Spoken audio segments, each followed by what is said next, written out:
Bueno, damos inicio a esta clase de magistral de griego en el marco de las inscripciones de nuestra Academia Educativa Clásica, que están abiertas para 2026.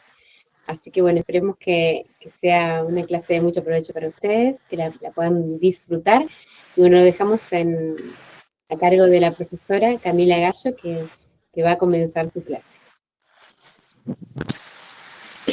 Bueno, buenas tardes a todos. La clase de hoy vamos a ver qué hacemos los que estudiamos griego, ¿no? Porque entiendo que, no sé si alguno de ustedes habrá tenido contacto, seguramente con la cultura griega tuvieron contacto, con algún mito, alguna historia que hayan escuchado, capaz en escuela, o que hayan estudiado en alguna otra materia, en lengua. Seguramente el Minotauro, por ejemplo, deben conocer. Lo que vamos a ver hoy es, vamos a introducirnos un poquitito en la lengua griega, ¿sí? La clase se llama Descubriendo Grecia, textos, cultura y literatura en su lengua original, ¿sí? Primero, me gustaría saludarlos a todos en griego, ¿sí? Yo sé que en la clase de hoy yo voy a poner palabritas en griego, vamos a proyectar cositas en griego, ¿sí? Con lo que se llama transliteración, o sea, cómo se leerían estas palabritas, y vamos a notar que de a poquito esto que parecen símbolos extraños empiezan a volverse transparentes, porque nuestra lengua, que es el castellano, tiene muchísimas palabras griegas, aunque no lo parece, ¿sí? Nosotros vemos las letritas y decimos, uy, esto parece algo muy extraño, y en realidad no lo es. Cuando queremos saludar, decimos, yo a ustedes les voy a decir, Jaire te pasi tois macetais, ¿sí? Ahí tenemos, se lee Jaire te pasi tois macetais. Así vamos a hacer toda la clase. Yo les voy a mostrar cómo se lee el griego, ¿sí?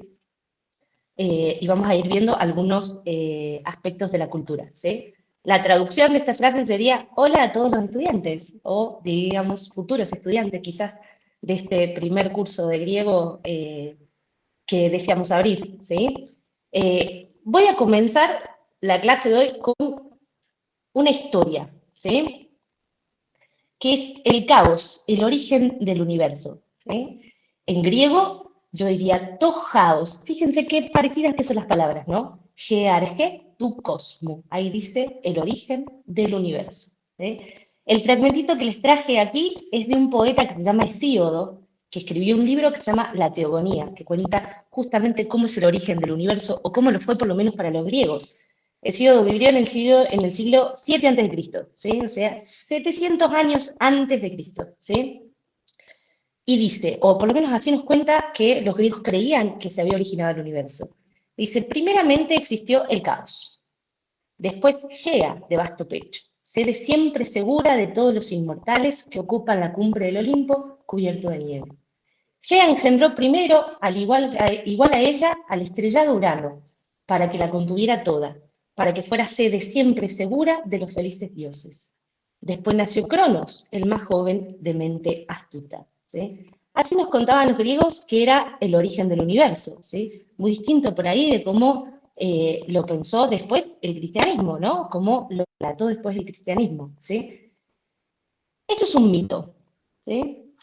Todos nosotros alguna vez hemos escuchado un mito, ¿sí? Los mitos en griego se dice, mito, muy parecida a la palabra, es un relato que nosotros llamamos de carácter tradicional, ¿sí? Que se transmite de manera oral, o sea, los griegos esto se lo iban contando, ¿sí? Se lo contaban sus padres, a sus hijos, lo contaban en la calle, ¿sí? Y narra acontecimientos de personajes que vivieron en tiempos muy, muy, muy lejanos y cuya intervención en este mundo nos ha dejado cosas. O sea, los mitos muchas veces explican el estado actual de las cosas. Este mito que yo les acabo de contar o mostrar cuenta el origen del universo, ¿sí? Los personajes siempre son dioses, ¿sí? Dioses en griego se dice theoi, ¿sí? Es una palabrita que encontramos, por ejemplo, en la palabra teología, ¿sí? Y héroes, héroes, se dice en griego, ¿sí? Cada vez que yo ponga una H en griego, se lee como si fuese una J, o lo que sería una H inglesa, ¿sí? Quienes estudian inglés deben estar familiarizados con ese sonido, ¿sí? Los mitos griegos en la antigüedad formaron parte de una religión, que por supuesto que cuando esa religión existir, ¿sí? Se convirtieron en literatura. Y para nosotros hoy los mitos griegos son eso, son literatura. vamos a volver al textito este que yo les mostré, ¿sí? Para que nos vayamos familiarizando con algunas palabras y sonidos que, como les digo, les van a empezar a sonar conocidos, ¿sí? En primer lugar, por ejemplo, caos, ¿sí? Este caos, este dios caos, ¿sí? Que era un principio indeterminado, así como cuando nosotros decimos la vida está caótica y no hay nada determinado, ¿sí? Eso para los griegos fue el primer dios, ¿sí? Era una masa amorfa que bostezó y cuando bostezó, ¿sí? Nació Gea. Gea es la personificación de la tierra, ¿sí? Sería la divinidad que los griegos consideraron que personificaba la tierra, ¿sí? De acá viene, por ejemplo, la palabra geología. ¿Alguien sabe qué hacen los geólogos? ¿Alguien quiere decir qué hacen los geólogos? ¿Saben qué estudian los geólogos? ¿O no? Nadie ¿Estudian se sobre anima. Dios? No, los geólogos, los teólogos con T estudian sobre Dios, exactamente, ¿sí? Los geólogos estudian la Tierra, justamente, ¿sí? De acá, de la divinidad Gea, ¿sí? Después tenemos, por ejemplo, la palabra Urano, ¿sí? O sea, Gea engendra a Urano, que es el cielo estrellado, ¿sí? Es la personificación del cielo estrellado, ¿sí? En griego, estrellado se dice asteroens, ¿sí? La TH va a sonar como una Z en inglés, ¿sí? Lo que yo pongo ahí como sonido TH va a sonar como una Z.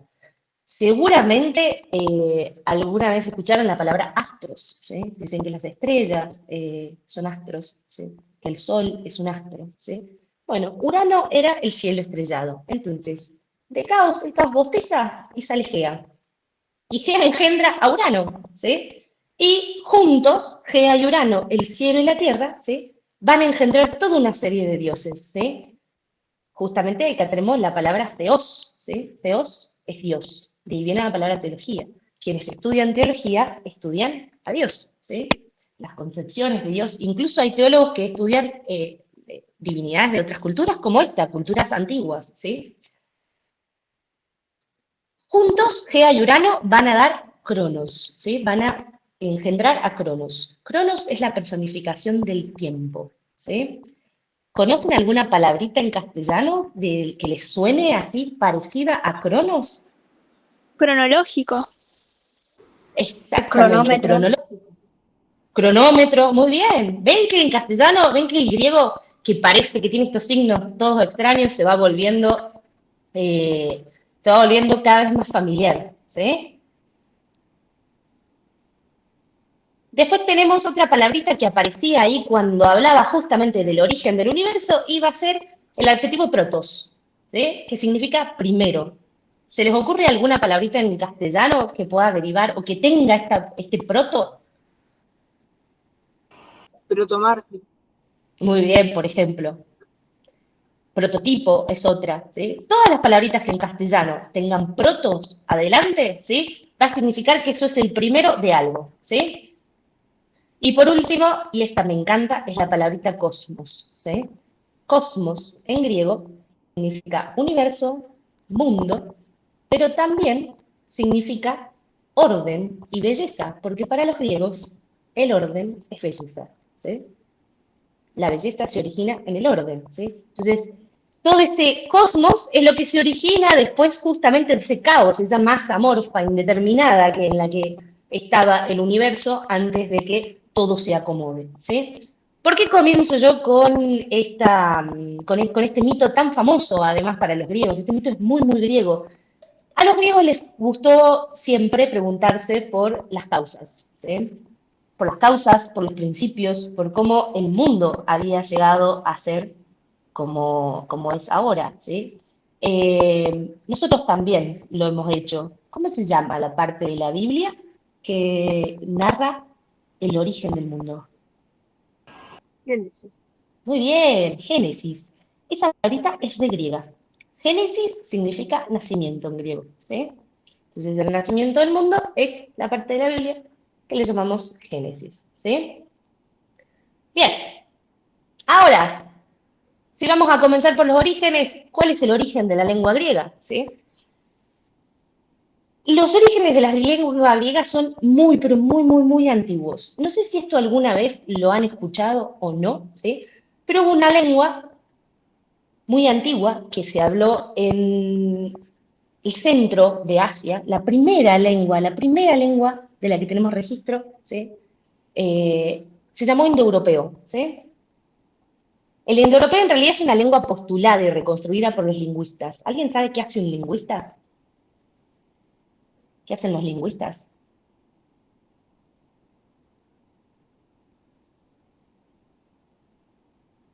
¿Estudian lengua en un momento Muy cronológico bien, los o en un lingüistas momento estudian las estático? lenguas.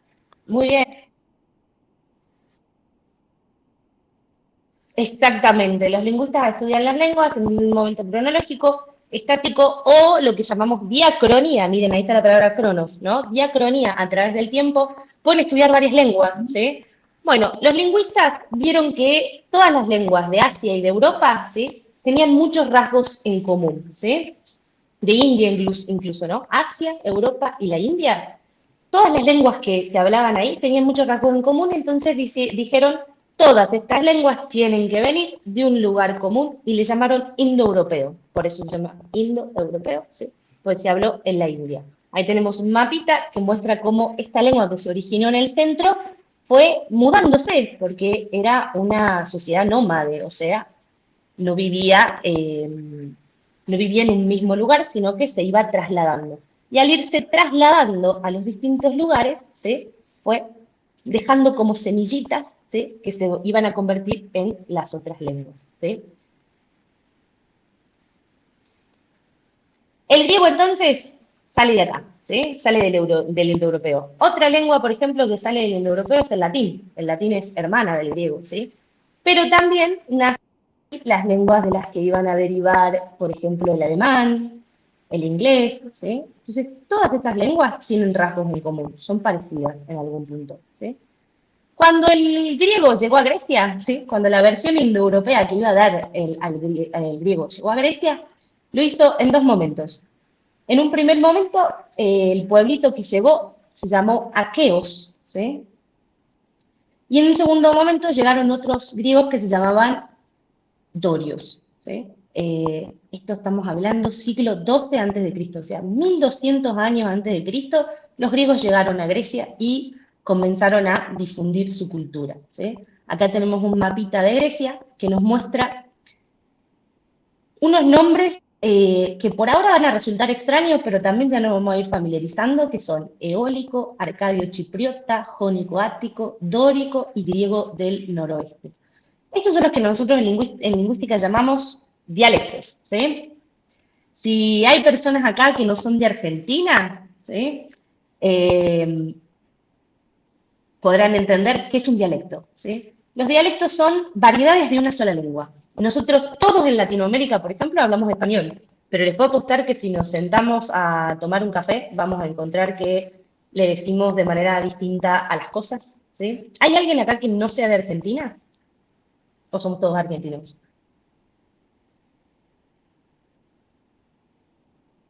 Ok, bueno, si hay varias personas que no son de Argentina. Bueno, en Argentina nosotros tenemos, por ejemplo, una costumbre que es, no sé si alguna vez escucharon hablar del mate, ¿sí? Tomamos una bebida que se sirve en un recipiente como de calabaza, que son unas hierbas que se ponen adentro, se le tira agua caliente, con una bombilla sorbemos eso, eso es como típico de argentino, uno ve a una persona con un termo de mate y un mate en la mano y dice, este es argentino o uruguayo, es una bebida típica de acá. Si yo tuviese que traducir la palabra mate a otra lengua, no la puedo traducir, ¿no es cierto? ¿Sí? Y la palabra mate capaz que no existe en otras variedades de español, ¿sí? Porque es propia del dialecto argentino, ¿sí? Incluso si nos sentamos a charlar, personas de la Argentina, dentro de la Argentina, vamos a notar que tenemos tonadas diferentes, usamos palabras distintas, hablamos, los salteños hablan muy despacio, por ejemplo. Para los que no son de Argentina, yo vivo en Salta, que es una ciudad del norte de Argentina.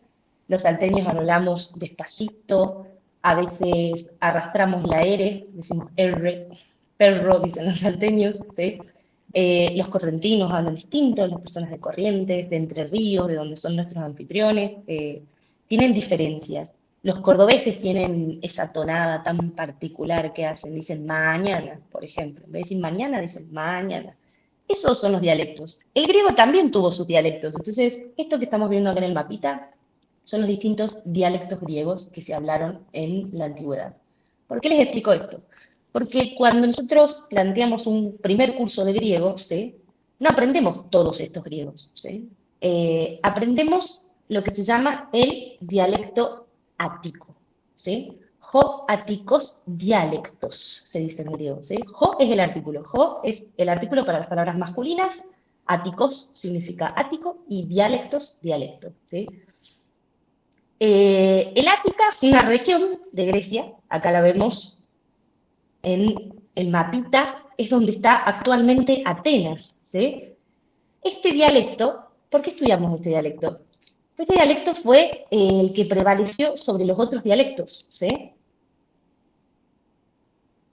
Este dialecto fue tan famoso por la literatura que se compuso en ese dialecto, ahora vamos a ver un poquitito de esto que se llama el siglo de oro, o siglo de Pericles, ¿sí? Que fue el siglo V, VI antes de Cristo, ¿sí? Fue tan famoso que este dialecto terminó prevaleciendo frente a todos los otros dialectos. Y eventualmente todos los griegos sí terminaron hablando un mismo dialecto, al que le llamaron koine dialectos. ¿Sí? Ese koine significa común en griego, ¿sí? Es una expresión común. Los lingüistas, normalmente quienes estudiamos griego, arrancamos por el ático porque si después queremos estudiar otro dialecto, es más fácil. ¿Sí? Entonces es más fácil moverse. Uno aprende el dialecto en el que está escrita la mayor parte de la literatura y, por ejemplo, si quisiéramos aprender jónico, ¿sí? Aprendemos palabritas, una fonética un poquito distinta, una expresión diferente y demás, ¿sí? Entonces partimos desde este dialecto, ¿sí? Quienes estudiamos griego, arrancamos desde acá, ¿sí? Y de ahí nos movemos a otro lado. Por ejemplo, el dialecto koiné, que es el dialecto común, es el dialecto en el que está escrito el Nuevo Testamento, ¿sí?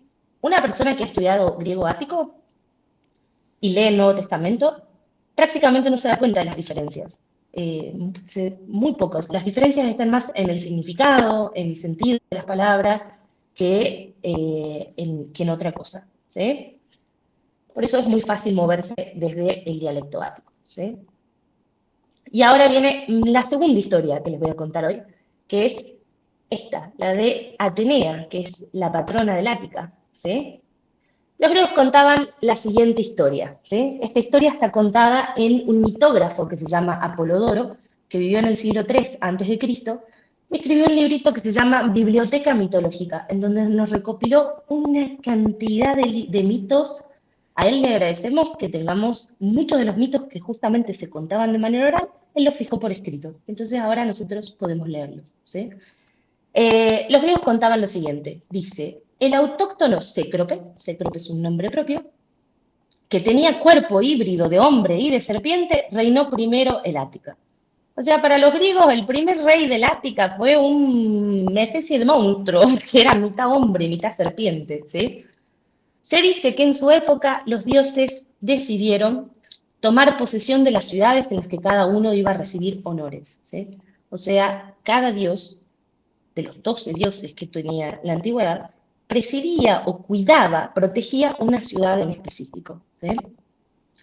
Poseidón llegó primero al Ática, golpeando con su tridente en medio de la Acrópolis, hizo brotar al que ahora llaman, hizo brotar un mar al que ahora llaman Erecteo, ¿sí? Poseidón es el dios del mar, lo conocemos justamente por el tridente. Si hemos visto la Sirenita, hemos visto al papá de la Sirenita, por ejemplo, que portaba un tridente. Bueno, Poseidón era algo parecido al papá de la Sirenita, ¿sí? Tenía un tridente, llega, golpea y nace un mar de ahí, ¿sí? Después llega Atenea, habiendo puesto a Cécrope como testigo de su posesión, y plantó un olivo que todavía, dice, se muestra en el Pandrosio.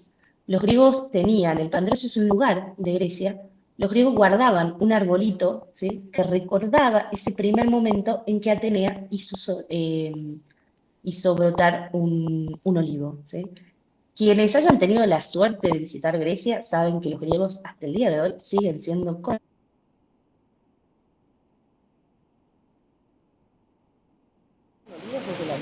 comercial daban con los olivos y con el aceite. Al ser una disputa entre ambos dioses, una disputa por el dominio del país, Zeus los separó y designó jueces, como jueces, a los dioses, 12 dioses. ¿Sí? Los pone a los 12 dioses y dice, bueno, ya que se están peleando Poseidón y Atenea por el Ática, vamos a ver quién de los dos preside el país. ¿Sí?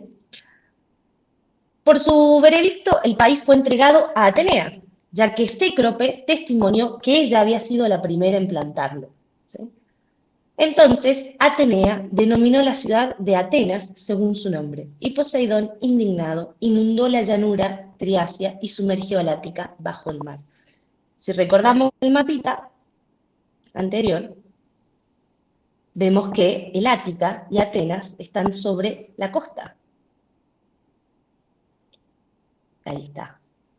Vemos que el Ática y Atenas, que va a estar al bordecito, están sobre la costa. Atenas tiene hoy en día el mismo puerto que usaban en la antigüedad, que se llama el Pireo, ¿sí? Sigue siendo exactamente el mismo puerto. Supuestamente eso fue acción de Poseidón, ¿sí? Fíjense cómo los griegos van buscando historias para explicar cómo es que las cosas son, ¿sí? Cómo son las cosas en ese momento, ¿sí? Esta historia nos cuenta cómo es que Atenea termina siendo la patrona, la diosa patrona, ¿sí? De la ciudad y le da su nombre a la ciudad, ¿sí?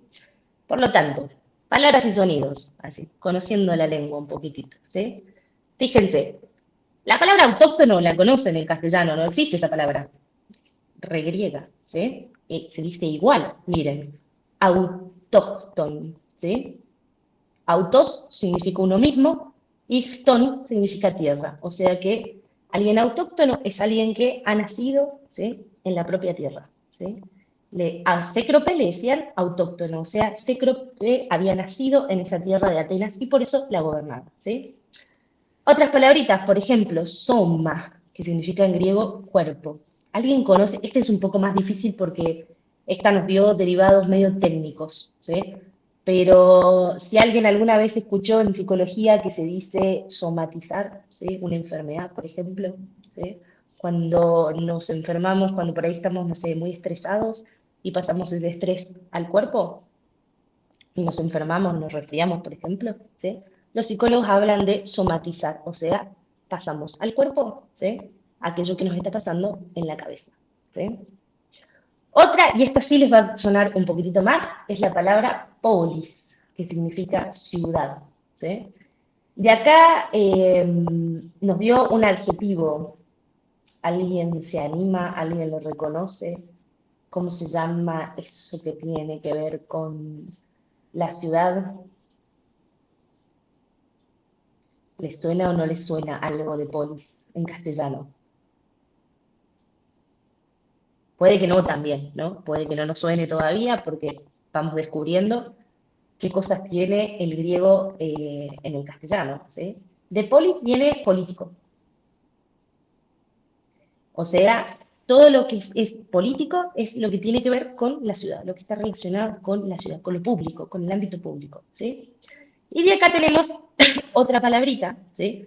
Que está también, capaz que la conocen, que es la palabra acrópolis. Miren, es igual en griego. En griego se dice acrópolis y se traduce acrópolis. Acros significa punta, cima, y polis, ciudad, ¿sí? ¿Qué es la acrópolis para Grecia? Es esto, ¿sí? La famosa imagen de Grecia, ¿sí? Acá nosotros vemos la Atenas del siglo XXI. Esta foto es muy reciente, entonces vemos todas las casitas, los edificios modernos, las luces de la ciudad, y de repente hay una partecita elevada, justamente cima, ¿sí? Con toda una serie de monumentos antiguos. Acá está el famoso Partenón, ¿sí? Que era un templo dedicado a la diosa Atenea Partena, que significa Atenea joven, algo así, ¿sí? Esta es la Acrópolis, ¿sí? Es más, si uno va a visitar Grecia, tiene que subir una cantidad de escalones para llegar a la Acrópolis, ¿sí? Ahí había templos, acá estaba el Ágora, que es como la plaza pública, en donde se hacían un montón de cosas, pero fundamentalmente se hacía política, también había un mercado, ¿sí? Era como el punto más importante de la ciudad, ¿sí?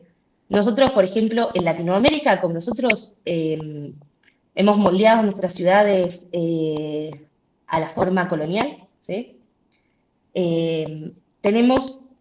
Nuestras ciudades se organizan alrededor de las plazas públicas, ¿no? Entonces, por ejemplo, si uno visita una ciudad como Salta, ¿no? Salta tiene su plaza principal, se llama la Plaza 9 de Julio, porque el 9 de julio es nuestra fecha de independencia, ¿sí? Alrededor de la plaza pública, ¿sí? De la Plaza 9 de Julio, está, por ejemplo, el Cabildo, ¿sí?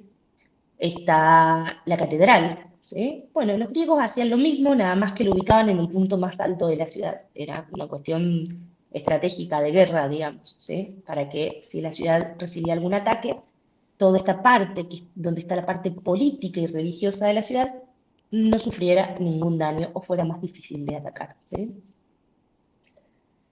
Bien, yo les dije que nosotros cuando estudiamos griego ático, estudiamos el griego del siglo V, ¿sí? ¿Por qué estudiamos el griego del siglo V y no otro? Sí se pueden estudiar otros griegos, por supuesto, pero ¿por qué arrancamos desde acá? ¿Sí? La democracia ateniense, en griego le vamos a llamar G Athenaia Democratia. Ya la palabra democracia ya nos suena bastante, ¿no? Democratia es democracia. ¿Sí? Cuando surgió la democracia en Atenas, ¿sí? Este periodo, que es el siglo V, ¿sí? Antes de Cristo, el siglo VI también incluido, ¿sí? Es una época de tantísimo florecimiento cultural y artístico, ¿sí? Es la época más rica de la historia de Grecia, es lo que yo les dije, acá están los principales filósofos, quizás la tragedia, el teatro, el origen del teatro, la música, ¿sí? Un montón de actividades, la mayoría de los monumentos, cuando nosotros googleamos imágenes de Grecia, todos esos monumentos que todavía están en pie como ruinas, ¿sí? Son de este siglo, ¿sí? Un siglo que se llamó el siglo de oro o el siglo de Pericles, ¿sí? Pericles fue un general, fue un estratega, fíjense cómo se dice estratega en griego, se dice strategos, ¿sí? Fue elegido estratega por la asamblea, y acá tenemos una palabra muy graciosa, muy curiosa. Asamblea en griego se dice eclesía. ¿Qué palabra suena acá en castellano? Iglesia.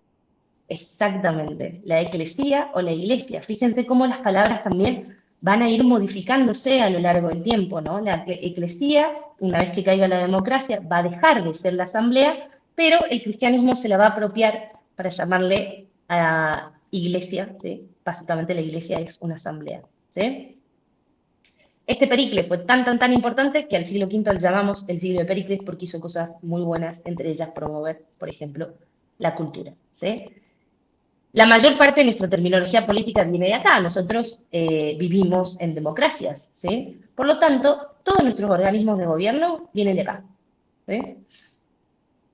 Eclesía, que ya les dije que es asamblea, va a terminar siendo iglesia para nosotros, ¿sí? La bulé es el consejo.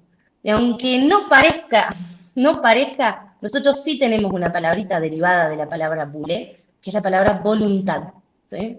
La palabra voluntad viene de aquí porque la voluntad es aquella capacidad que tenemos nosotros para decidir. Y el consejo, ¿sí? En Grecia, era el que decidía las leyes, entre otras cosas, ¿sí? La palabra democracia, como vimos, significa democracia, ¿sí? Demos significa poder, pueblo, y kratos significa poder, ¿sí? Y acá vienen todas las palabras que terminan en gracia, ¿sí? Tienen que ver con el poder, indican el poder de algo, ¿sí? Y por último, por ejemplo, la palabra demagogos, ¿sí? Esta palabra a mí me encanta, porque en Grecia, ¿sí? Si alguna vez escucharon en castellano la palabra demagogo, es una palabra para nosotros, ¿sí? El demagogo es aquel que justamente medio que encanta al pueblo, y medio tirano y demás. Pero en Grecia esa palabra no tuvo esa connotación negativa. El demagogo es demos, pueblo, y hago, conducir. O sea que un demagogo es aquel que conduce el pueblo, simplemente.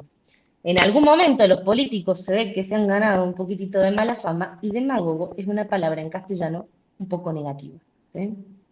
Fíjense cómo los sentidos se van también trastocando. Hay palabras que conservamos casi iguales, ¿sí? Y hay otras que han ido cambiando su sentido y han agarrado un sentido por ahí negativo. Eso son cuestiones de historia, ¿sí? Bien. Otra cosa, por ejemplo, que nos dio Grecia, el teatro, ¿sí? Teatro se dice teatron, ¿sí? Fíjense, esa letrita que parece como una especie de, mis alumnos del colegio le dicen la pastillita, porque parece una pastillita de ibuprofeno, ¿sí? Parece una pastillita ahí con la división a la mitad, le dicen la pastillita, esa es la teta griega, que suena como una TH en inglés, ¿sí? Teatro significa lugar para ver. La palabra escena, por ejemplo, en griega se dice skene, ¿sí? Es muy parecida. Nosotros le agregamos la E adelante, ¿sí?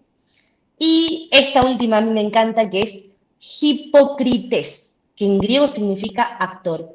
¿Les suena en castellano alguna palabra parecida a hipócrites? Hipócrita. Hipócrita. ¿Y qué vinculación les parece que pueda llegar a tener un actor? Porque en Grecia significaba actor, no tenía ninguna palabra, no había nada raro, no había nada malo. Y para nosotros un hipócrita en español es una palabra muy fea, ¿sí? ¿Se les ocurre qué relación puede tener hipócrita? Porque pretendían pensar lo que, Muy bien, ¿sí? Pretendían, se superpusieron un poquitito. pretendían algo que no eran porque tenían que actuar. Muy bien, exactamente, el actor Porque usaba pretende ser máscaras algo que no es. Muy para, bien, el actor pretende ser algo que no es. disfrazarse personas. Muy bien. Y entonces nosotros de acá agarramos una palabrita que es súper negativa porque a la gente que finge ser algo que no es, le decimos hipócrita. ¿Sí? Acá en la imagen vemos un teatro. Este teatro está en la Acrópolis. Esa foto que yo les mostré en la Acrópolis, pero está al costadito. Porque los griegos, que eran muy, muy, muy inteligentes para la arquitectura, fueron muy, muy genios, hacían los teatros en las laderas de los cerros, ¿sí? Entonces aprovechaban la pendiente del cerro para hacer los escalones. Y eso que nosotros vemos ahí, que tiene como unas columnitas ahí atrás, ¿sí? Esa es la skene, ¿sí? La escena. De ahí se podían colgar decorados, un montón de cosas. Los actores entraban por la puertita del costado, ¿sí? Y lo que vemos ahí, ese semicírculo que está abajo, se llamaba orquestra. ¿A qué le suena orquestra en castellano? A la orquesta. A la orquesta, sí. Y es que los griegos al teatro le pusieron mucha música, mucha música y danza, ¿sí? Entonces, en realidad, la orquesta es el lugar en donde danza el coro. Después, eventualmente, terminó designando a la orquesta, que es pura música. Pero la orquesta, para un griego, era un lugar en donde había mucho baile. El coro se iba moviendo, ¿sí? Por ese espacio semicircular, e iba cantando, ¿sí? En los intervalos en los que los actores iban dialogando, ¿sí? Los griegos fueron los inventores del teatro, les encantaba el teatro, fueron muy famosos por ello. No sé si ¿conocen alguna obra de teatro griega? ¿Han escuchado hablar de alguna obra de teatro griega o no? O ninguna. Edipo. Edipo, uy, que Edipo es tan famoso, la historia de Edipo es tan famosa, después el psicoanálisis se la apropió, Freud se la apropió a la historia de Edipo, pero Antígona, muy bien, Antígona, todas esas obras nacieron acá y fueron representadas en este teatro que se llamó el Odeón, ¿sí? El teatro de Dionisio, ¿sí? Dedicado al dios Dionisio, que es justamente el dios del teatro, ¿sí? Bien, fíjense, esta frasecita la dijo un lingüista de origen español, pero que se dedicó justamente a estudiar el griego. Se dedicó toda la vida, se llama Rodríguez Adrados, y se dedicó toda la vida a estudiar el griego. Y esta frase es un poco arriesgada, pero yo diría que tiene razón. Dice que el griego es la primera lengua del mundo. La influencia directa, no en términos de tiempo, ¿no? No es la primera lengua que nació, ya vimos que la primera lengua es el indoeuropeo, por lo menos de esta parte del mundo, de esta parte occidental de Europa, ¿sí? Pero Rodríguez Adrado dice, el griego es la primera lengua del mundo. ¿Por qué? Porque la influencia directa e indirecta de su alfabeto, de su léxico, o sea, de sus palabras, de su sintaxis, o sea, del orden de la oración, y de su literatura han sido, son y serán inmensas, ¿sí? Es esto que están viendo ustedes, ¿sí? De repente están descubriendo que el griego está presente en el castellano, ¿sí? Y va a estar presente en el inglés, en el alemán, en lenguas que parece que no tienen nada que ver, ¿sí? Unas con las otras, el griego está presente, ¿sí? Y continúa, dice, cuando los romanos conquistaron el oriente, ¿sí? el griego siguió hablándose allí. Desde el siglo II a.C., influyó fuertemente en el latín y luego directamente a través del latín en prácticamente todas las lenguas. Es un largo proceso que ha hecho que hoy nuestras lenguas sean un semigriego o un criptogriego. ¿Sí? El latín, los romanos conquistaron Grecia. ¿Sí? En el siglo III a.C., los romanos conquistan Grecia. Y se maravillaron tanto, pero tanto con la cultura griega que la imitaron. Imitaron la literatura, imitaron el teatro, imitaron todo lo que las ciencias, la filosofía, ¿sí? Los admiraban muchísimo. Los romanos hablaban griego, los romanos cultos hablaban griego, igual, hablaban griego y latín, así como si fuesen sus dos lenguas madres, ¿sí? Y nuestra lengua, el español, viene del latín, por lo tanto, ¿sí? No es todo nuestro vocabulario griego, ¿sí? Viene como por intermediario del latín, por así decirlo, ¿no? Y entonces Rodríguez Adrados dice que nosotros hoy en día hablamos un criptogriego, ¿sí? ¿Alguien se le ocurre o sabe qué significa ese prefijo cripto?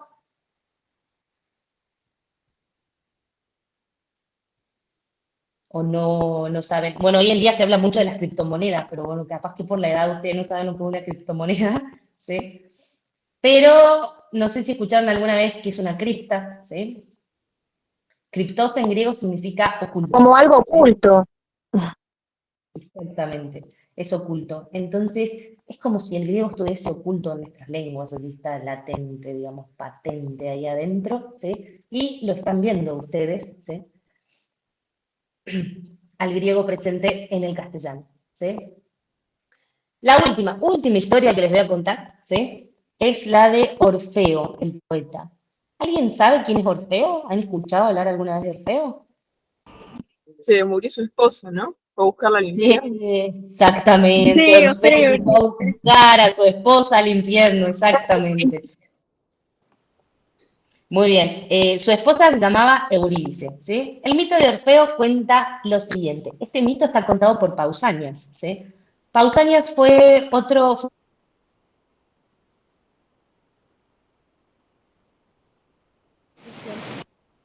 Se dedicó básicamente a describir toda la Grecia. Sus libros son, no sé, como 5 tomos en la que va parte por parte, qué hay en el Ática, qué hay en Tesalia, qué hay en cada una de las regiones de Grecia, qué hay, qué monumentos había, la historia de los monumentos. Entonces nos va mezclando como historia actual, ¿sí? Actual de ese momento, siglo III, ¿no es cierto? Va mezclando la historia de su momento, ¿sí? Con mitos antiguos, ¿sí? Y entonces Pausanias nos cuenta lo siguiente. Dice, los griegos decían que las bestias encantadas iban hacia su canto, o sea, el de Orfeo, ¿no? Y que incluso bajó vivo al Hades a pedirle a los dioses a su esposa. Pero para mí, dice Pausanias, Orfeo parece haber superado a los que le precedieron en la belleza de sus palabras. ¿Sí? Como ustedes bien dijeron, Orfeo, ¿sí? Es como el cantante mítico, es el protector de los poetas y el protector de los cantores. Y decían que su canto, él tenía una lira, ¿sí? Tenemos una fotito de Orfeo. Eso que vemos allí con lo que está abrazadito es una lira, es un instrumento antiguo de cuerdas, ¿sí? Que se usaba para tocar, se recitaba poesía y se tocaba el instrumento a la par, ¿sí? Orfeo es un cantante mítico, como les digo, decían que su canto era tan hermoso, fíjense que está rodeado de animalitos, ¿no? Que decía que encantaba a los animalitos, que podía mover piedras y demás. Orfeo se enamoró de una mujer que se llamaba Eurídice, ¿sí? Se casó con ella, era su esposa, y no va que Eurídice la muerde una serpiente y entonces se muere. Los griegos creían que cuando nosotros nos moríamos, nuestra alma, ¿sí? Ellos le llamaban psique a nuestra alma, y ahí viene psicología. Decían que el alma salía por la boca, ¿sí? La psique salía por la boca y esa psique, que era como una especie de sombra, se iba al Hades, ¿sí? El Hades no necesariamente es un lugar malo, no es el infierno, ¿sí? No es un lugar malo, es el lugar en donde están los muertos. Es verdad que hay lugares del Hades en donde hay gente que es castigada, para los griegos era así, ¿sí? La gente que ha cometido crímenes terribles está en un lugar en donde está siendo castigada, Y la gente que ha sobresalido por su virtud está en un lugar que se llama los Campos Elíseos, que es como una especie de paraíso, ¿sí? Acaban las almas, ¿sí? Eurídice se muere y entonces se baja al Hades, como todas las almas, ¿sí? Y Orfeo, que no se conforma con perder a Eurídice, baja al Hades. Baja al Hades y va a pedirle a Plutón que le devuelva a su esposa, ¿sí? Entonces, Orfeo llega al Hades y justamente, ¿alguien alguna vez escuchó quién es el guardián de las puertas del Hades? ¿Quién está cuidando ahí el Hades? Caronte. Es el que te ayuda a pasar. Caronte es el que lleva la Cáncer. vasija. Pero hay un Cancerbero. Muy bien, Cancerbero. exactamente. El cancerbero, ¿sí? Está en las puertas del Hades cuidando. Como Orfeo tiene su lira mágica y su canto poético que encanta a las bestias, consigue dormir a Cerbero y pasa, ¿sí? Y entonces llegan Perséfone y a Plutón y les dice, yo quiero que me devuelvan a mi esposa. Y Perséfone, que está muy conmovida con Orfeo que baja, dice, bueno, la voy a dejar ir, pero le da una condición. Le dice, en todo el camino de vuelta no te podés dar vuelta. Todo el camino de regreso no puedes darte vuelta. Si te das vuelta, Eurídice se desvanece, ¿sí? Y la historia tiene un final trágico. Orfeo se da vuelta porque desconfía, ¿sí?, de que Eurídice siga con él y Eurídice en ese momento se desvanece y Orfeo la pierde por segunda vez, ¿sí? Es una historia un poco triste. La mitología también está llena de historias un poco tristes, ¿sí? Pero lo que me importa a mí acá es justamente que pensemos un poquitito en Orfeo, ¿sí? Poeta en griego se dice poietes, es muy parecido, ¿sí? Es muy parecido, viene de acá, ¿sí? Fíjense, poietes significa poeta. Esta palabrita, que es un sustantivo, deriva del verbo poieo, que significa hacer y componer, ¿sí? Y esta a la vez da poema, ¿sí?, que es composición y eventualmente va a significar poema, ¿sí? Por último, tenemos la palabrita melos, que significa cambio, canto. ¿Se les ocurre alguna palabrita que venga de la palabra melos? Melodía. Melodía, muy bien, melodía y todos sus derivados, ¿no? Melódico y demás, ¿sí?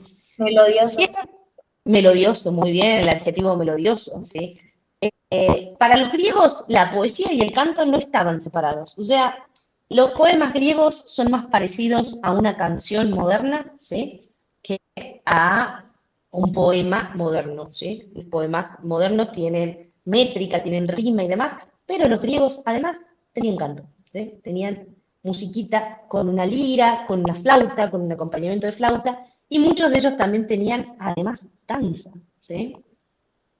Hay un poeta del siglo V, por ejemplo, que se estudia justamente cuando estudiamos griegos, que se llama Píndaro. ¿Alguien conoce a Píndaro? ¿Escuchó hablar alguna vez de Píndaro? ¿O no? Píndaro fue un poeta que escribió los Juegos Olímpicos, sí, los conocen a los Juegos Olímpicos, porque hoy en día también se juegan. Los Juegos Olímpicos nacieron en Grecia y cuando había un vencedor en alguna competencia, Píndaro escribió un poema a ese vencedor, ¿sí?, en donde se alababa justamente las virtudes atléticas, se contaba algo de su tierra natal, contaba algún mito relacionado a la figura de esa persona, que era famosa, ¿sí? Es como si hoy en día, no sé, le escribiéramos una canción y un poema a Messi, por ejemplo, ¿sí?, a un jugador de fútbol, algo así, ¿sí? Entonces los vencedores de los Juegos Olímpicos contrataban a Píndaro para que Píndaro les escribiera una canción. Son canciones muy hermosas, son poemas muy hermosos, ¿sí? Eso, por ejemplo, también se estudia cuando se estudia griego clásico. Se traducen poemitas de Píndaro, cortitos algunos son más largos, ¿sí? Contienen mitos adentro y demás. Para la antigüedad, entonces, literatura, música y canto van juntas, ¿sí? Van muy juntas. Y fíjense, Orfeo es, en teoría, el primer poeta, ¿sí? Y ese primer poeta lo que hace es mover, tiene el poder de mover las piedras, tiene el poder de encantar a los animales, tiene el poder de encantar. Para los griegos la literatura fue así, esa importancia tuvo la literatura para ellos, ¿sí? Por eso es que son el origen de todo está ahí, ¿sí? ¿Conocen la Odisea, por ejemplo? ¿Han escuchado hablar Sí, de la Odisea? sí, Muy de bien, la Homero, Sí, sí. Odisea. Muy bien, sí. Homero cuenta las aventuras de Odiseo, ¿no es cierto? Bueno, ese primer viaje del héroe que aparte se encuentra con sirenas, con los icones, con los lotófagos, le pasa de todo en el medio, ¿sí? Nos dio, primero, el origen de la expresión, fue todo una odisea. No sé si la usan por ahí o la escucharon alguna vez, pero por ahí cuando la gente dice, fue todo una odisea, es como decir, no sabes todo lo que me pasó. Bueno, porque a Odiseo le pasó de todo en el medio, sufrió un montón, ¿sí?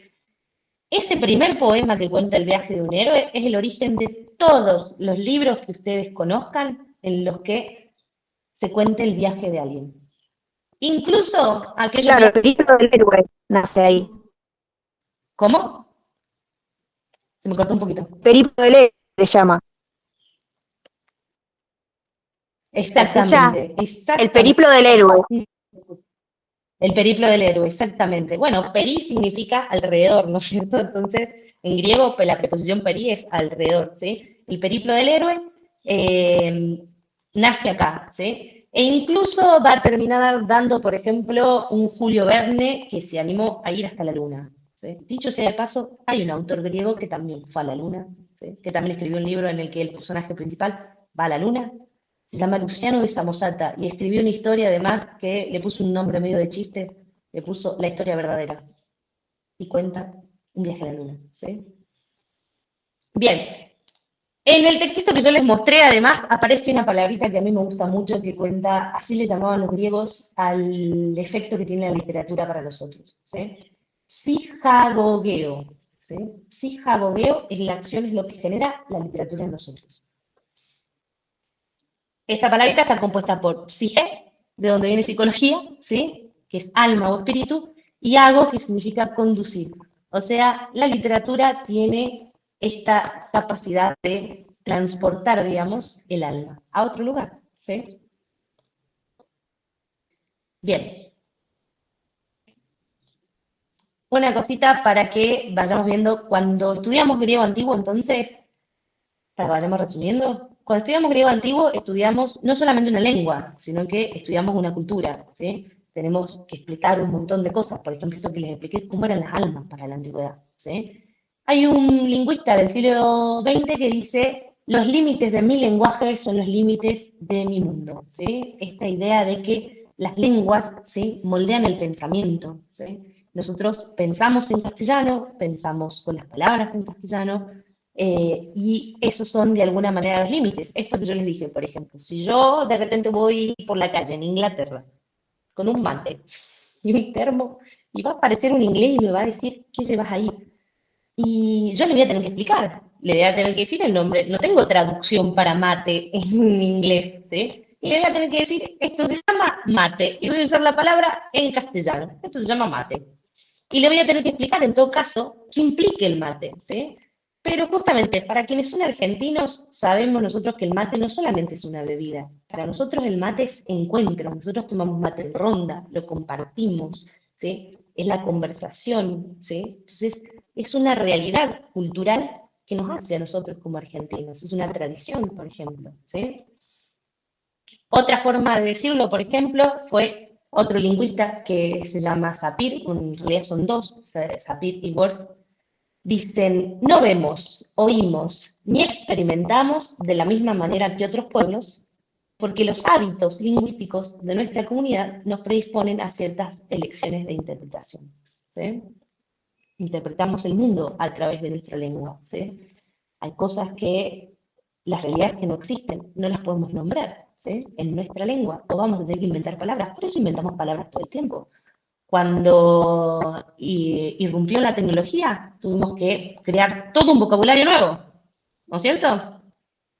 ¿Qué palabras, por ejemplo, conocen que tengan que ver con la tecnología, con la computadora y demás? ¿Qué palabras conocen? A ver, vamos a ver, ¿de dónde vienen? ¿De dónde las trajimos? Porque las prestamos. Las trajimos prestadas. ¿Se les ocurre alguna? ¿Cómo le decimos, por ejemplo, a hablar en la computadora con otra persona? Chatear, Muy bien. ¿Y alguien sabe de dónde viene chatear?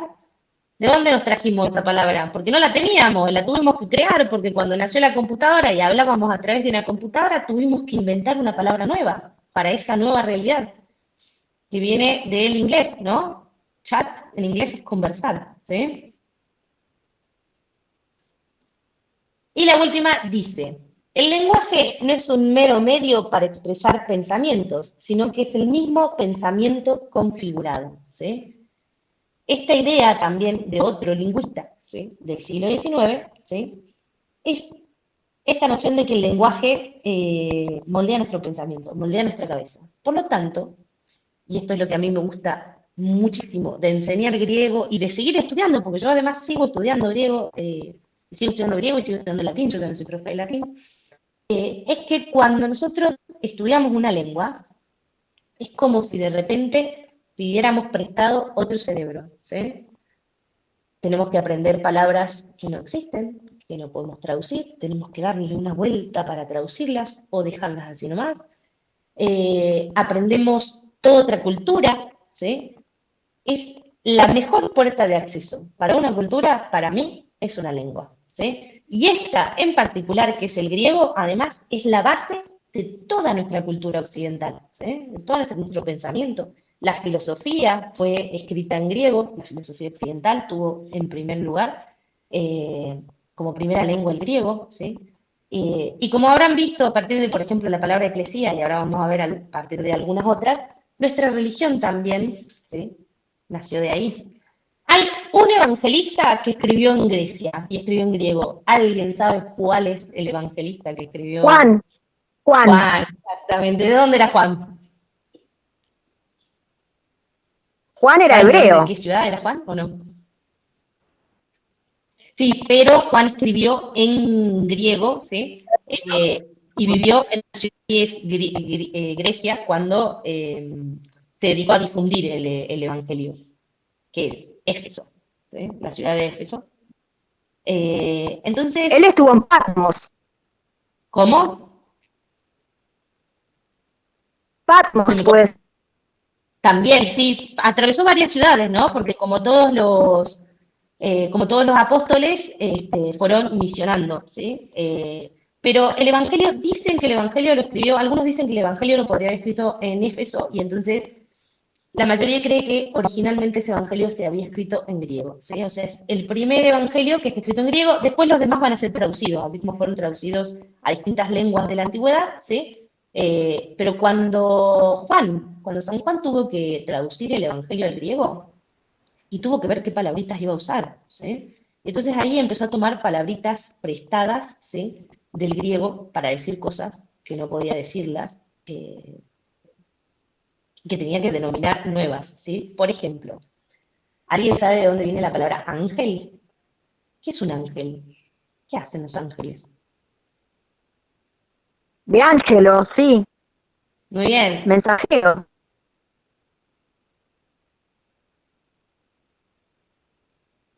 El angelo significa anunciar, ¿sí? Se corta. Se corta un poquitito.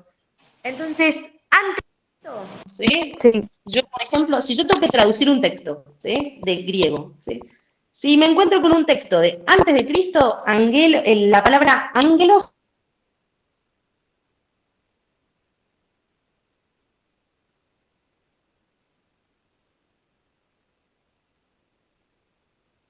disculpen, se me cortó, no sé por qué. Bien, entonces yo les decía, si tenemos que traducir un texto de antes de Cristo, ¿sí?, vamos a traducir ángelos como mensajeros simplemente. Y puede ser un mensajero de cualquier tipo, puede ser una persona, un mensajero, por ejemplo, del rey, que lleve un mensaje en el medio de una guerra, ¿sí? Eso es un ángelos en griego, ¿sí? Y si de repente estuviera un texto después de Cristo, entonces la palabra ángelos directamente va a poder significar ángel, ¿sí? Ok, por ejemplo, vamos a ver algunos ejemplitos de esto, ¿sí? Y van a ver a qué me refiero, ¿sí? En griego existen un montón de verbos para decir gobernar, ¿sí? Un montón de verbos. En castellano tenemos dos nada más, gobernar y reinar. ¿Cuándo usamos reinar? ¿De dónde viene la palabra reinar en castellano? ¿A qué les suena parecida? Qué sustantivo. Rey. Bien. Reinar viene de rey. Entonces nosotros tenemos dos, gobernar y reinar, ¿sí? El griego tiene un montón.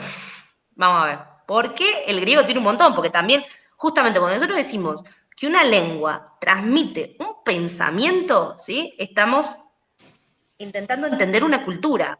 Y vamos a preguntarnos por qué al griego entonces le interesó tener tantos verbos para decir gobernar, ¿sí?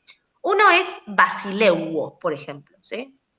Basileuo viene de basileus, que significa rey. Entonces, el verbo basileuo sería como el equivalente a nuestro verbo reinar. Y hasta acá nos alcanzó en castellano y después ya no nos alcanzó más. Miren. Politeuo viene de polites, que significa ciudadano. Entonces, yo voy a usar politeuo solamente cuando la forma de gobierno sea en la que gobiernan los ciudadanos, ¿sí? Si gobierna un rey, voy a usar basileuo. Si gobierna un ciudadano, voy a usar politeuo, ¿sí? Tiene otra más, que es tiraneuo, ¿sí? Tiraneuo viene de tiranis, que significa también rey, ¿sí? Y acá hay una palabra en castellano, nosotros nos sacamos un sustantivo de acá que es también, es medio feo, tiene un significado medio negativo. ¿A alguien se le ocurre cuál es la palabra que viene de tiranis? Tirano. Exactamente. Cuando nosotros, Tirano. muy bien, cuando nosotros le decimos a alguien tirano, ¿sí? Decimos que es alguien que abusa del poder, ¿no? Los tiranos son los que abusan del poder. Para Grecia, el tirano no abusa del poder, ¿sí? No necesariamente. Sí, eventualmente hubo unos tiranos que el mal nombre se agarró en Grecia, ¿sí? La historia viene así, brevemente viene así. Un tiranís, ¿sí? Es un rey o es un gobernante, ¿sí? Que accedió al poder no por elección del pueblo o por, no sé, en la antigüedad se creía que los dioses ubicaban a los reyes. El que no accedió por ninguna de esas dos vías se llama tiranis. Hubo tiranos que fueron muy famosos por ser muy buenos, por ejemplo, en Sicilia, ¿sí? En la época antigua, ¿sí? Entonces, no necesariamente tirano era algo malo, pero después pasó que hubo un par de tiranos que empezaron a abusar del poder, empezaron a maltratar a la gente, y de ahí la palabra tirano agarró un sentido bien negativo, ¿sí? Fíjense cómo las palabritas nos van evolucionando, ¿sí? Van adquiriendo connotaciones positivas o connotaciones negativas a través de la historia, ¿sí? Se van transformando, ¿sí? Otra palabrita, por ejemplo, que usa el griego para decir gobernar es una más general, que es el verbo arjo, ¿sí? Arjo tiene que ver más con mandar, guiar, ¿sí? Pero también se lo usa para las formas de gobierno. Y es el que nos da el compuesto de las arquías, ¿no? La democracia, ¿sí? Perdón, democracia. La oligarquía, por ejemplo, ¿sí? Oligos significa poco.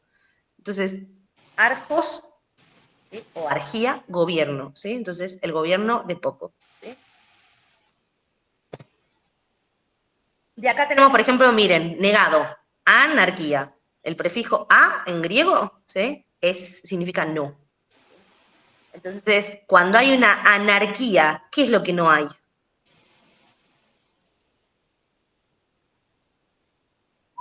Un gobierno. Exactamente, es como ese caos, miren, el dios ese que aparecía ahí de repente, ¿no? Cuando hay una anarquía es porque no hay un gobierno, ¿sí? Y este término a mí me gusta mucho porque este término nos lo dio la filosofía, ¿sí? La autarquía, ¿sí? Que en castellano nosotros tenemos la palabra autarquía, ¿sí? Los sabios decían, ¿sí? Que había que alcanzar la autarquía, ¿sí? O autarquía. Autos significa uno mismo. O sea, que la autarquía, ¿qué vendría a ser? El gobernarse a uno mismo. Es el gobernarse a uno mismo o el dominarse a uno mismo, ¿sí? Este concepto lo crearon filósofos griegos, ¿sí? Decían que la felicidad estaba también en la autarquía, ¿sí? Esto de poder dominarse a sí mismo, poder dominar, por ejemplo, el enojo, poder dominar, no sé, la gula, ¿sí? Poder dominar todo lo que son los excesos, ¿sí? Eso, dominarse a sí mismo es la autarquía, ¿sí? Y fíjense, uno más. Y hasta ahora contamos 5 verbos para decir gobernar en Grecia, ¿sí? Dinasteuo, ¿sí? Que viene de un dinastes, ¿sí? ¿Qué palabrita en castellano les suena de la palabra dinastes? Ni- Muy bien, las Dinastía. dinastías, nosotros a las dinastías le decimos a estas familias reales, ¿no es cierto?, que permanecen en el poder por distintas generaciones, ¿sí? Esta palabrita viene de Grecia, ¿sí? Fíjense, cinco palabras mínimamente, y debe haber algunas más que yo no estoy contando acá, porque tampoco quería hacer una lista exhaustiva, ¿sí? Pero sí quería ejemplificarles esto que dicen los lingüistas, ¿no es cierto?, de que las lenguas son el pensamiento de una cultura, y entonces acceder a una lengua es acceder al pensamiento de una cultura. Algo que les interesó muchísimo, pero muchísimo a los griegos, fue la política. Entendida en el sentido general, ¿no? No esto de un partido político, no, en el sentido general. Los griegos, los filósofos griegos pensaron mucho cómo se hacen los gobiernos de las ciudades, cómo se establecen las constituciones, que son las reglas de cómo se gobiernan las ciudades, qué tipos de gobierno hubo, cómo fueron esos gobernantes, cuál es la mejor forma de gobierno. Los filósofos discutieron muchísimo sobre eso. Aristóteles tiene un tratado justamente sobre la política, Platón también, ¿sí? Platón decía que el mejor gobernante es el filósofo, ¿sí? Por ejemplo, y da toda una serie de razones para decir que el mejor gobierno de la ciudad estaría en manos de un filósofo, o sea, de un pensador, ¿sí? Otra, y esta a mí me gusta mucho porque de paso acá en Salta está lloviendo, ¿sí? En griego, ¿sí? Cuando yo digo ho Zeus hiei, ¿sí? Fíjense, el dios Zeus sí lo conocen, que es Zeus. ¿Sí? ¿Quién era Zeus? ¿Alguien me dice quién era Zeus? El padre de los dioses y los hombres. Era el dios más poderoso. El rey. Exactamente. Se les decía el padre de los dioses y los hombres, ¿sí? Zeus es de la tercera generación divina. Ese mito que nosotros vimos al principio de Gea, Urano y demás, eso se llama la primera generación divina, ¿sí? La tercera generación divina es la de Zeus y los olímpicos, que eventualmente van a terminar destronando, si Zeus es hijo de Cronos, va a terminar destronando a Cronos, justamente porque Cronos era un tirano que se comía a sus hijos, entonces Zeus va a destronar a su padre, ¿sí? Y se va a convertir en el padre de todos los dioses y de todos los hombres, ¿sí? Los griegos tenían una expresión para decir que llueve, que era esta, ¿sí? Ho Zeus hiei, ¿sí? En donde el sujeto es Zeus. El sujeto del verbo llover es Zeus. Ahora, ¿cómo traducimos eso? Yo no puedo decir Zeus llueve. Esa frase en castellano es incorrecta, ¿sí? Cuando nosotros en castellano usamos oraciones del clima, ¿sí? Esas oraciones no tienen sujeto, ¿sí? Cuando yo digo hace calor, no hay sujeto. Cuando digo llueve, no hay sujeto. Cuando digo nieva, no hay sujeto. Los griegos tenían sujeto y ese sujeto era Zeus, porque el dios que controlaba el clima era Zeus. Entonces, acá tengo dos opciones. Si yo me encuentro con esta frase y digo, y bueno, ¿cómo traduzco? ¿Sí? Porque estudiar griego también es esto, ¿no? Pensar cómo traducir una lengua, ¿sí? El griego al español, ¿sí? Tengo dos opciones. O puedo traducir directamente llueve, ¿sí? Pero ¿qué estoy perdiendo ahí? Si yo traduzco llueve, ¿qué estoy perdiendo del griego? ¿Qué información me está dando el griego acá que yo estoy perdiendo en la traducción? El cielo llueve, sería. Tendríamos que decir como que el cielo llueve. La otra opción, por ejemplo, yo podría decir así, Zeus hace llover, ¿sí? Y entonces, en la segunda traducción, yo recupero, ¿sí? Esto que era la creencia de los griegos antes de Cristo, que era que detrás de la lluvia, detrás del fenómeno meteorológico de la lluvia, había una divinidad que lo estaba provocando. ¿Se dan cuenta? ¿Sí? Que lo estaba manejando y que lo estaba provocando, ¿sí? Entonces, cuando nosotros estudiamos una lengua, cualquiera que sea, ¿sí? Nos enfrentamos con esta clase de cosas, y cuando tenemos que pensar esta clase de cosas es cuando empezamos a comprender otra cultura. Empezamos a ver cómo sienten los griegos, cómo sentían los griegos, ¿sí? Cómo pensaban, ¿sí? Si ellos creían que... igual, esto no es tan distinto, ¿no? Porque los griegos pensaban que el mundo estaba poblado de divinidades. O sea, uno levantaba una piedra y salía un dios, básicamente, ¿no? Había un montón de divinidades. Había divinidades que habitaban en el mar, divinidades que habitaban en los bosques, ¿sí? Y si uno lo piensa, no es tan distinto, o sea, quitando el hecho del politeísmo, o sea, poli, mucho, y teísmo, teos, ¿no? La cuestión de que hay muchos dioses, ¿sí?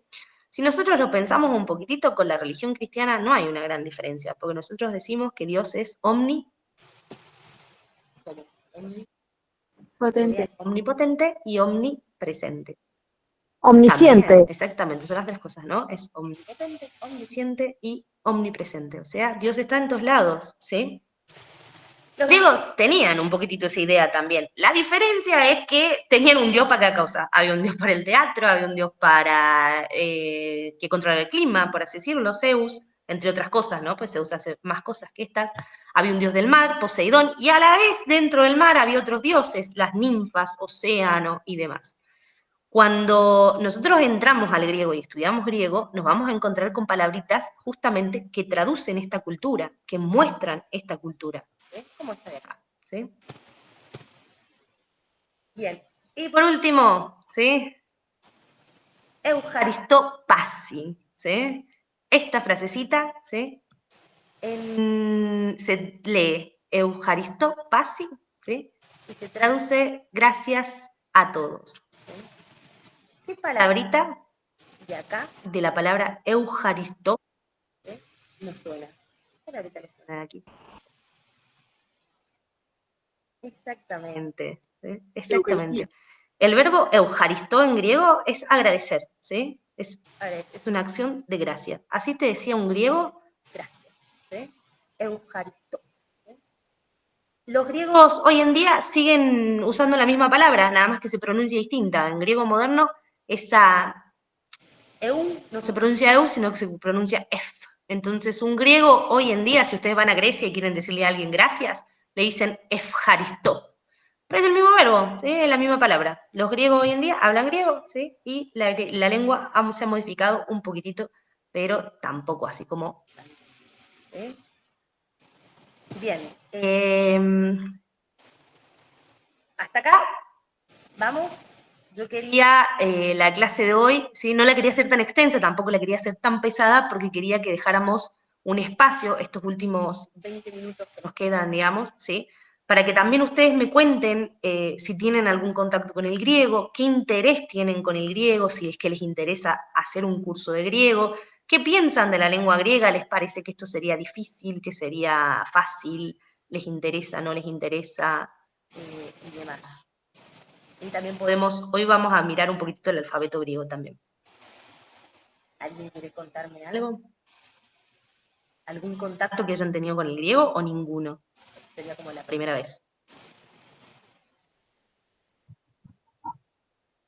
Cuando yo estudié conjuntos en matemática, para designar los conjuntos utilizábamos el alfabeto griego. Alfabeto griego ya lo conocés, digamos. Este aporte es muy interesante, muchas gracias. Porque otra cosa, por ejemplo, que hicieron los griegos muy bien, ¿sí? Es que dieron muchos matemáticos muy importantes. ¿Alguno, por ejemplo, que conozcan, algún matemático griego famoso? Hay uno, el de la hipotenusa, ¿cómo se llama? Es que estos por ahí todavía no lo han visto en matemática, ¿sí? Pitágoras, por ejemplo, fue un filósofo, porque en Grecia quienes hacían filosofía hacían matemática también, la matemática era una parte de la filosofía, y entonces Pitágoras nos dio el famoso teorema de Pitágoras, que es el del triangulito, ¿sí? Mis alumnos en la escuela traducen el teorema de Pitágoras, o sea, ven el teorema de Pitágoras en griego y después con la profe de matemática trabajan con la demostración del teorema, ¿sí? El teorema de Pitágoras dice básicamente que bueno, acá yo tengo un cuadrado, ¿no? ¿Sí? Pero imaginemos que esto está cortado así, tengo un triángulo, ¿sí? El teorema de Pitágoras dice que si yo sumo los lados del triángulo, el lado de acá y el lado de acá, el que le llama cateto, ¿sí? Esta suma, ¿sí?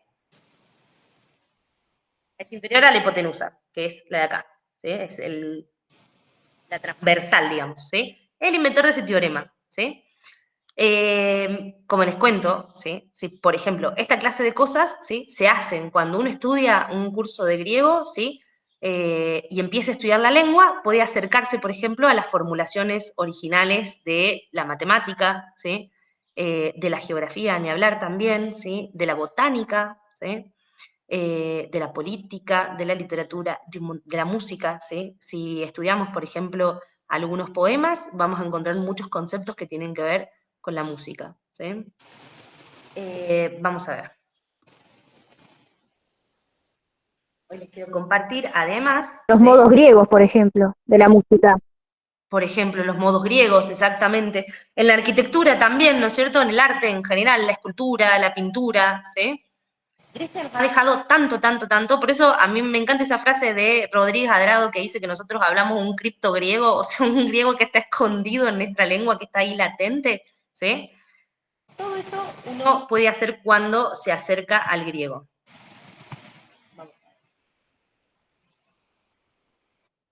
A mí me gustaría aprender griego para poder leer los evangelios, pues como se escribieron. ¿Qué hacemos? Sí, por supuesto que sí.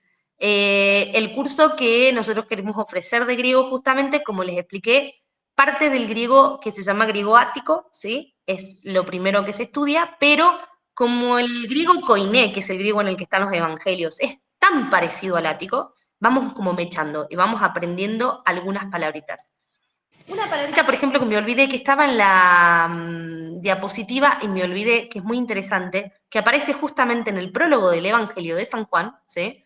Es la palabra, cuando San Juan dice que él viene a dar testimonio de Jesús, usa en griego un verbo que es martireuo.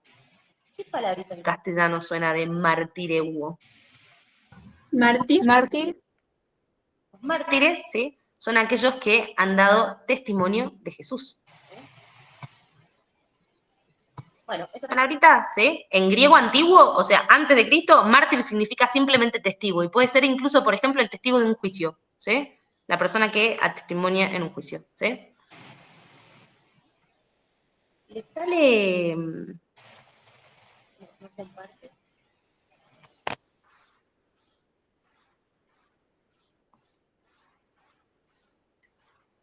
A ver, vamos de nuevo. Yo les voy a dejar a ustedes como regalito, ¿sí? Para que sigan curioseando y demás, ¿sí? Un alfabeto griego, ¿sí? Ahí está.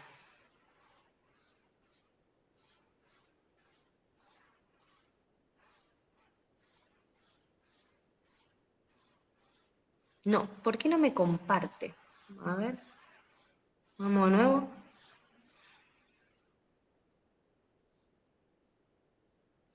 Porque justamente cuando, hasta que me comparte les voy contando, ¿sí?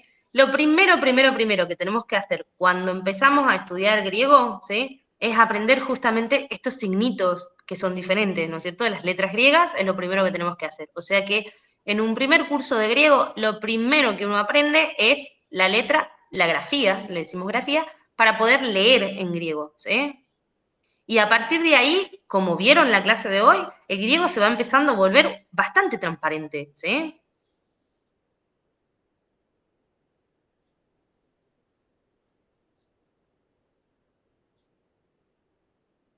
Bien, yo les voy a dejar un alfabeto. ¿Pueden ver el alfabeto o no?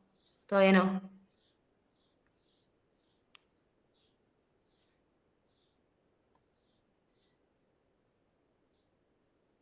Todavía no.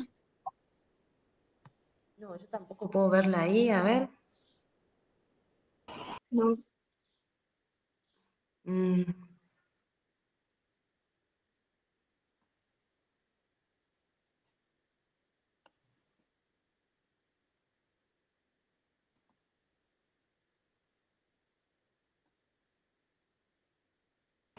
¿Lo vas a mandar? Sí, les voy a ¿El celular? ahora les voy a mostrar lo que les voy a mandar para que quien le interese empiece a transitar su camino por el griego y empiece a familiarizarse con el griego, con los sonidos del griego y demás.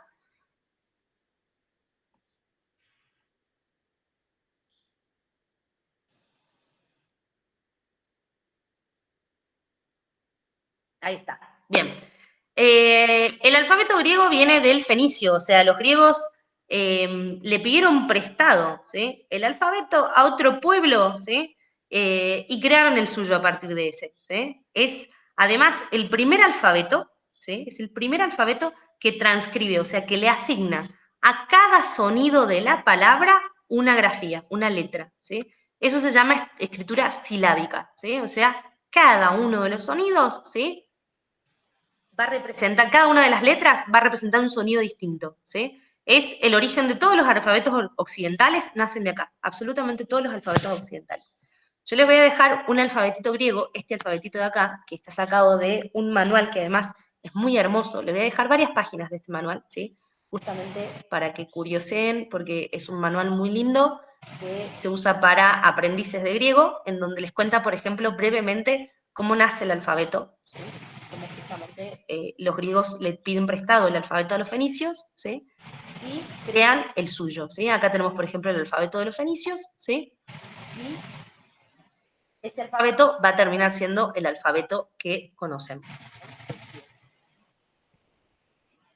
El cuadrito tiene el nombre de la letra en castellano, que está a la izquierda, ¿sí? Cómo se escribe la minúscula y cómo se escribe la mayúscula, ¿sí? Fíjense que si nosotros nos concentremos solamente en la parte de la mayúscula, ¿sí? Hay un montón de letras que reconocemos, ¿o no? ¿Cuáles vamos reconociendo? A ver, por ejemplo, la primera la reconocemos. A. El alfabeto viene de acá, exactamente. A es la alfa, y es el sonido A, ¿sí? Así de simple. La B es la beta, y en nuestro sonido, B, ¿sí? Y ahí tengo que bajar un poquitito más para encontrar otra que me suene, por ejemplo, esa que parece la E, ¿no es cierto? ¿Sí? Que se llama epsilon, que es una E, ¿sí? Fíjense, si miramos la mayúscula, ¿sí? Porque hay algunas diferencias. Si miramos la mayúscula, miren esta, miren la H mayúscula. La H mayúscula, esta H mayúscula, en realidad era otra letra, ¿sí? Era otra E. El griego tiene dos E. Una E que se creía que era breve, como E, y una E un poquito más larga, como E. ¿Sí?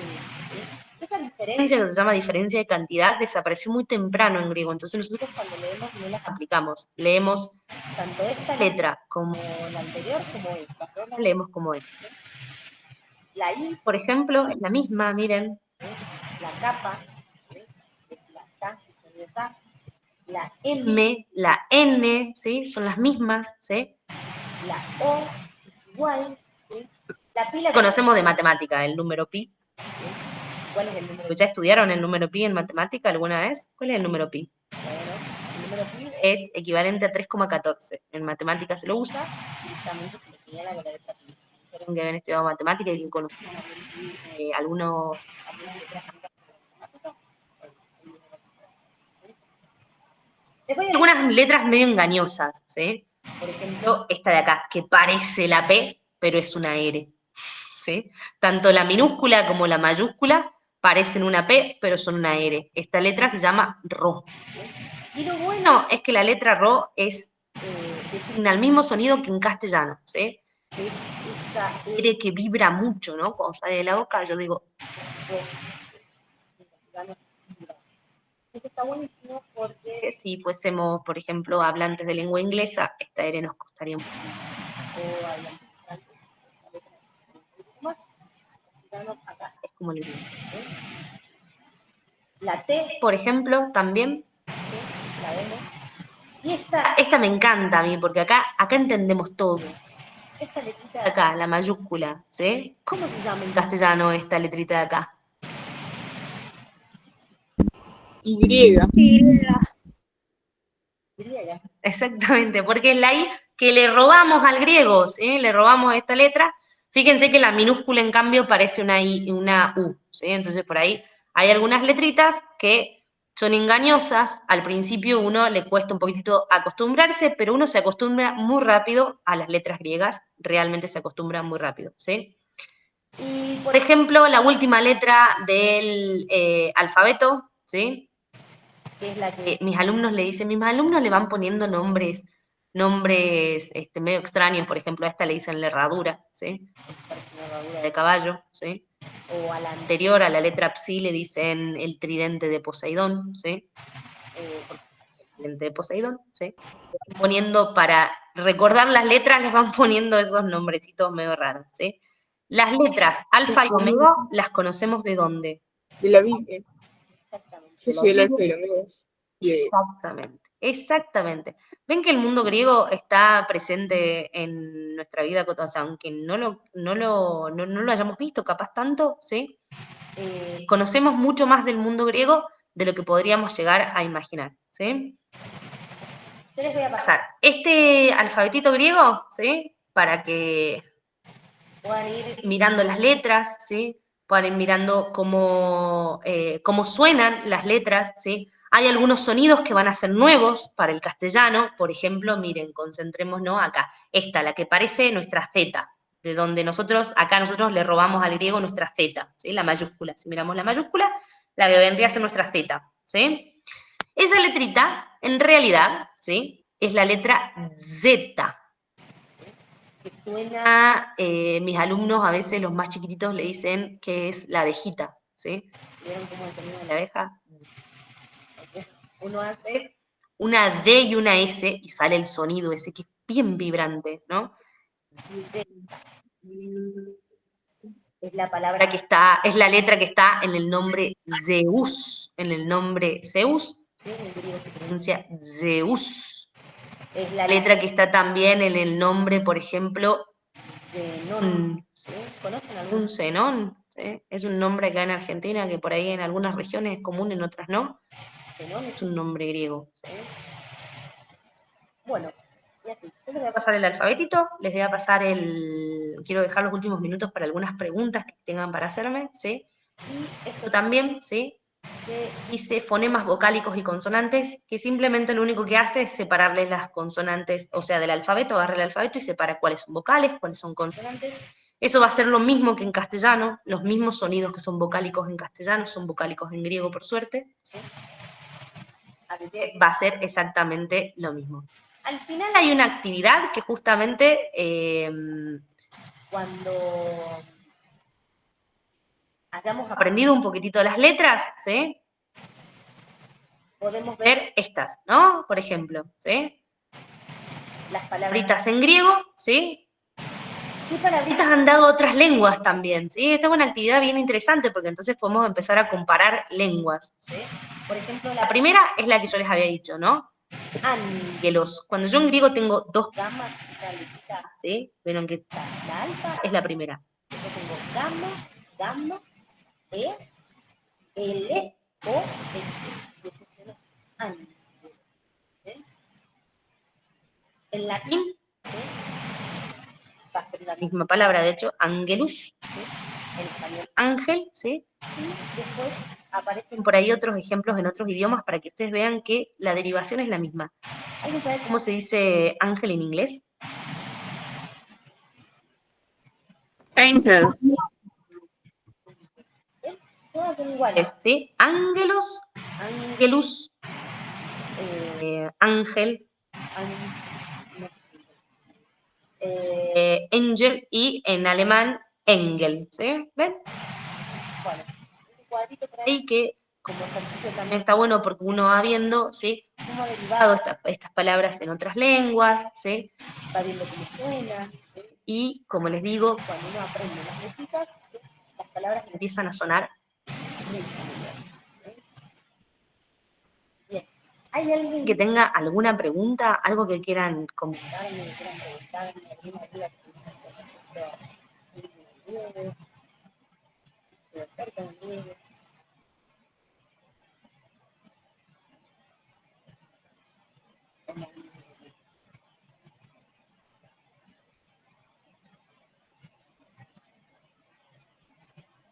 También me pueden pasar, si no, no sé si tenemos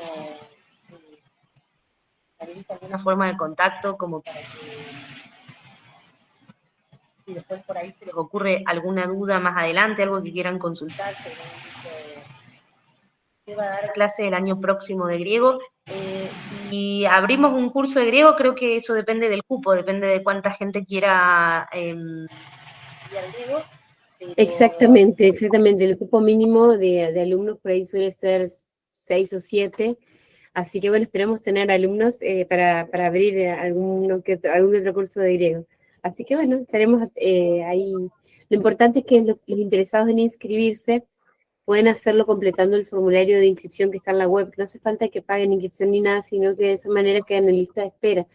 Nosotros así armamos los cupos y los vamos contactando para decirles días y horarios disponibles y así armamos los cursos. Así que bueno, los interesados pueden hacerlo de esa manera. Gracias Silvia por tu comentario, dice que le gustó mucho la clase. Te agradezco un montón porque de verdad que yo tengo mucho amor al griego. Bueno, María Elisa ya lo sabe. Le he dedicado mi vida entera al griego, tanto así que ahora estoy estudiando griego moderno, ahora estoy aprendiendo a hablar griego moderno, así que también podemos chusmear esas cositas. ¿Qué hacen los griegos hoy en día, digamos? ¿Qué están haciendo? Haber hecho tanto impacto en la cultura occidental, ¿sí? Y en la provincia de Salta, a diferencia de otras provincias argentinas, no sé, otros países, se enseña griego en las escuelas, porque no todas las provincias se enseñan. Así que bueno, tienen ustedes el beneficio. Griego en el secundario, en dos secundarios acá de Salta, así que mis alumnos estudian 6 años de griego estudiando. Para ver literatura, la historia, lo ideal sería abrir un curso de griego, queremos, así que ojalá que se anoten, los esperamos con ganas. Yo voy a llamada, empecemos a estudiar griego.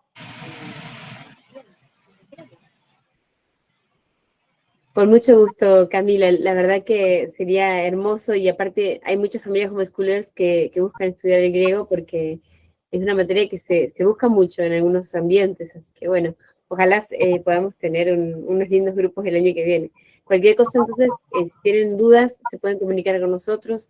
También este video va a aparecer en la web, va a estar grabado junto con un recurso que vamos a compartir de obsequio. Así que bueno, estén atentos porque ahí también van a encontrar toda la información y el contacto con nosotros para consultar cualquier cosa, ¿sí? Bueno, muchas gracias Camila por esta hermosa clase y gracias a todos por participar. Por favor, a todos ustedes, muy grande, muchas gracias por escuchar, por venir. Ahí Anita levantó la mano. No, qué pena, me equivoqué. No hay problema. Bueno, nos despedimos entonces, damos por concluida la clase y bueno, estamos en contacto entonces. Un saludo para todos. Nos despedimos. Muchas gracias a ustedes. Chao, chao. Chao.